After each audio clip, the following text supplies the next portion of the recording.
পারস্য উপসাগরে হরমুজ প্রণালী ঘিরে ফের সামরিক উত্তেজনা বেড়েছে।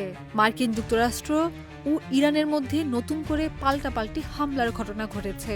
এদিকে হরমুজ প্রণালীতে বৃহৎ পরিসরে যৌথ সামরিক অভিযান চালিয়ে মার্কিন নৌবাহিনীর 3টি ডেস্ট্রয়ারকে পিছু হটতে বাধ্য করার দাবি করেছে ইরানের ইসলামী বিপ্লবী গার্ড বাহিনী।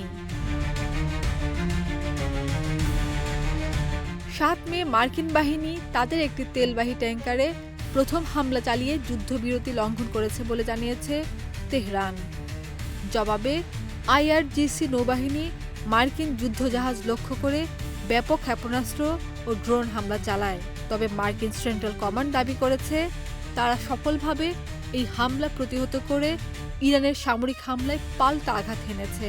তবে ইরানের দাবি অনুযায়ী জাস্ক বন্দরের কাছে তাদের একটি তেলবাহী ট্যাঙ্কারে মার্কিন বাহিনী প্রথমে হামলা চালায়। এর প্রতিবাদে আইআরজিসি নৌবাহিনী হরমুজ প্রণালী অতিক্রমকারী 3টি মার্কিন ডেস্ট্রয়ার লক্ষ্য করে একাধিক জাহাজ বিধ্বংসী ব্যালিস্টিক ক্ষেপণাস্ত্র, ক্রুজ ক্ষেপণাস্ত্র এবং বিস্ফোরকবাহী ড্রোন নিক্ষেপ করে।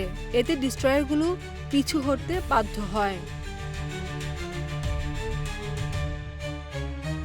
এদিকে ইরানি লক্ষ্যবস্তুগুলোয় চালানো হামলাকে কেবল একটি লাভ ট্র্যাপ বা মৃদু টোকা হিসেবে অভিহিত করেছে যুক্তরাষ্ট্রের প্রেসিডেন্ট ডোনাল্ড ট্রাম্প।